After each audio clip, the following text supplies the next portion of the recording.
तैयार हो जाओ, आपकी आंखें खुलने वाली हैं। आइए कुछ हिस्टोरिकल फैक्ट्स जानते हैं। छत्रपति शिवाजी महाराज के पिता का नाम था शाहजी और उनके अंकल का नाम था शरीफ जी।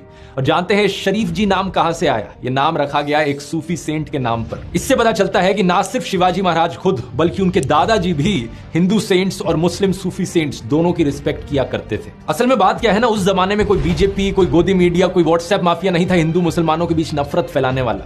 इसलिए इवन दो छत्रपति शिवाजी खुद एक हिंदू थे, वो मुसलमानों का बड़ा आदर करते थे। किलेशी गांव के याकुत बाबा शिवाजी अक्सर इनके पास जाया करते थे इनकी ब्लेसिंग्स लेने के लिए।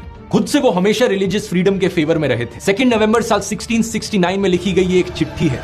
पंडित रघुनाथ राव शिवाजी के द्वारा दिए गए एक आदेश को कोट कर रहे हैं। श्रीमंत महाराज कहते हैं कि हर किसी को अधिकार हो अपना धर्म फॉलो करने का और कोई भी किसी और को डिस्टर्ब नहीं कर सकता। नोट किया जाता है कि प्लेसेस ऑफ वर्शिप हर जगह हो, प्रॉपर अरेंजमेंट किया जाए ताकि लोग अपनी प्रार्थना, पूजा या नमाज पढ़ पाए। ये पीर्स और मस्जिदों की भी अरेंजमेंट्स को देखते हैं। हिस्टोरियन खाफी खान नोट करते हैं कि शिवाजी के समय एक बड़ा स्ट्रिक्ट रूल हुआ करता था कि जहां भी उनके सोल्जर्स जाएं, वो किसी भी मस्जिद को, कुरान को या औरतों को चोट नहीं पहुंचा सकते। एक समय उनकी आर्मी ने एक मुस्लिम गवर्नर की डॉटर इन लॉ को कैप्चर कर लिया था और शिवाजी के सामने एक तोहफे के तौर पर उस लड़की को प्रेजेंट किया गया। जानते हैं शिवाजी ने क्या किया?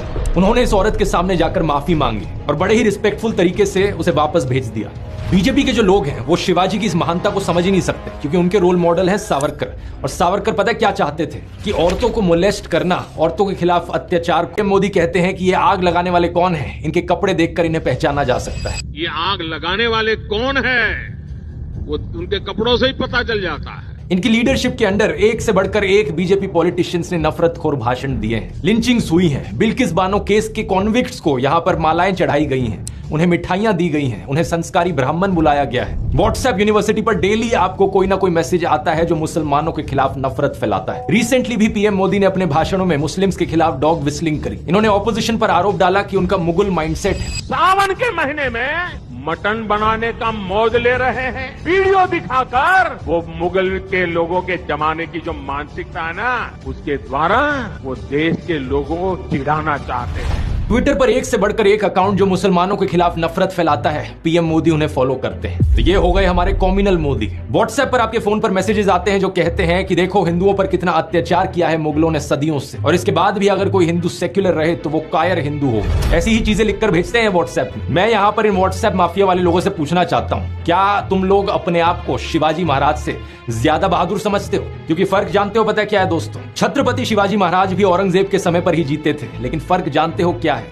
शिवाजी महाराज एक सेक्युलर हिंदू थे। वो मुसलमानों से नफरत नहीं करते थे। किसी भी इतिहास की किताब में इसका एक सबूत तक आपको नहीं मिलेगा जहां शिवाजी ने किसी भी मुस्लिम के खिलाफ डिस्क्रिमिनेशन करी हो। औरंगजेब ने नॉन मुस्लिम्स के ऊपर जिजिया टैक्स लगाया था। इसको लेकर शिवाजी ने पता चिट्ठी में क्या लिखा था? उन्होंने कहा था कुरान की किताब ईश्वर का शब्द है। इसमें लिखा गया है कि जो ईश्वर है वो पूरे ब्रह्मांड का ईश्वर है, सिर्फ मुसलमानों का नहीं। हिंदू और मुसलमान दोनों उसके सामने एक बराबर है। तो किसी भी एक धर्म के खिलाफ नफरत फैलाना उस ईश्वर के खिलाफ जाता है। शिवाजी महाराज ने अपनी चिट्ठी में यह भी लिखा था कि औरंगजेब के शासन में दोनों हिंदू और मुसलमान सोल्जर्स नाखुश हैं। अनाज का दाम बहुत बढ़ गया है, इसलिए जिजिया टैक्स लगाना ब्राह्मण, बैरागी और जैन साधुओं पर सही नहीं है। शिवाजी ने अपनी चिट्ठी में यह भी लिखा था कि गरीबों पर ऐसा टैक्स लगाना मुगलों के ट्रेडिशन के खिलाफ जाता है। ना तो अकबर, ना जहांगीर और ना ही शाहजहां ने कोई ऐसा जिजिया टैक्स लगाया था। शिवाजी यहाँ पर अकबर की तारीफ करते हैं। ये कहते हैं कि उनका राज 52 साल तक रहा, लेकिन उन्होंने सबको एक बराबर देखा। यही कारण है कि लोग उन्हें जगत गुरु मानते हैं।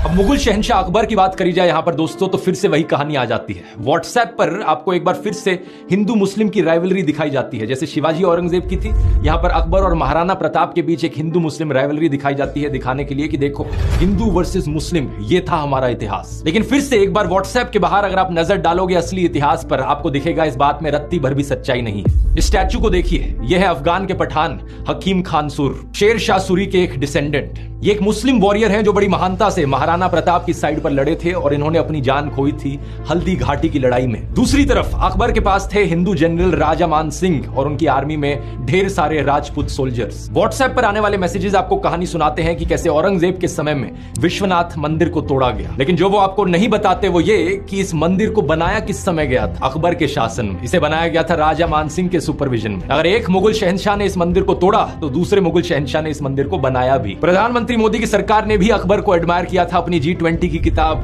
Bharat the mother of democracy में।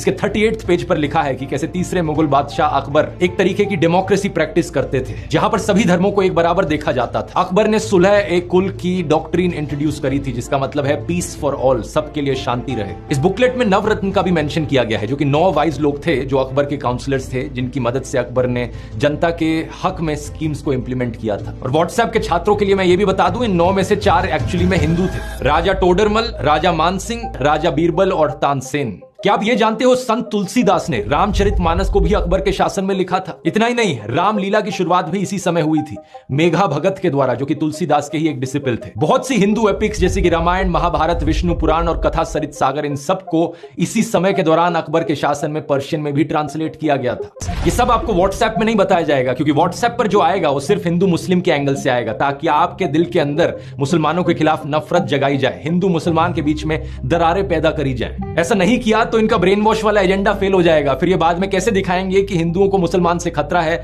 और मोदी को वोट करो।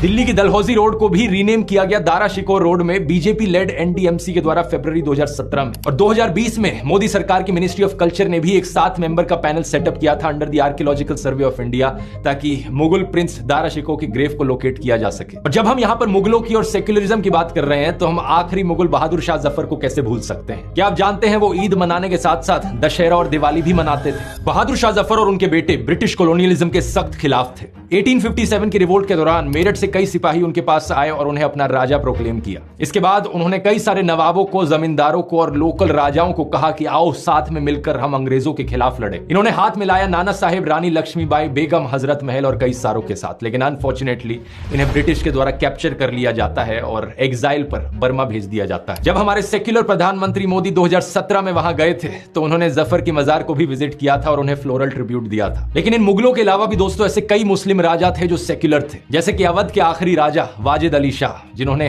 आदाब को इंट्रोड्यूस किया लखनऊ में एक सेक्युलर सैल्यूटेशन के तौर पर। कश्मीर के जाइनुल अबिदीन, जिन्होंने जिजिया टैक्स को अबॉलिश किया और हिंदू सेंटिमेंट्स को रिस्पेक्ट करने के लिए इन्होंने गौ हत्या पर भी बैन लगा दिया। इन्होंने संस्कृत लैंग्वेज और लिटरेचर में पेट्रनेज भी एक्सटेंड किया। अब राजाओं का ये इतिहास इकलौता सबूत नहीं है दोस्तों, इसके अलावा भी हमारे पास ढेर सारा सबूत है जो ये साबित करता हो कि आम हिंदू और आम मुसलमान इतिहास में एक दूसरे के साथ खुशी खुशी रहते थे। व्हाट्सएप पर जो आपको बताया जाता है कि हिंदू मुस्लिम के बीच में दुश्मनी चलती थी पिछले हजारों सालों से, या हिंदू मुसलमानों के नीचे दबकर रहते थे, ये सब झूठ है। जो कॉर्डियल रिलेशंस हमें हिंदूज और मुस्लिम्स के बीच में देखने को मिलते थे, उन्हें गंगा जमुनी तहजीब कहा जाता है। लोग हिंदू और मुस्लिम संतों को साथ में रिस्पेक्ट करते थे, साथ में एक दूसरे के त्योहार मनाते थे, पेंटिंग्स और म्यूजिक जैसे आर्ट फॉर्म्स फ्लरिश करते थे। इस टॉपिक पर इतना कुछ है कहने को कि इसकी बात करने के लिए एक पूरा सेपरेट वीडियो बना सकता हूं मैं।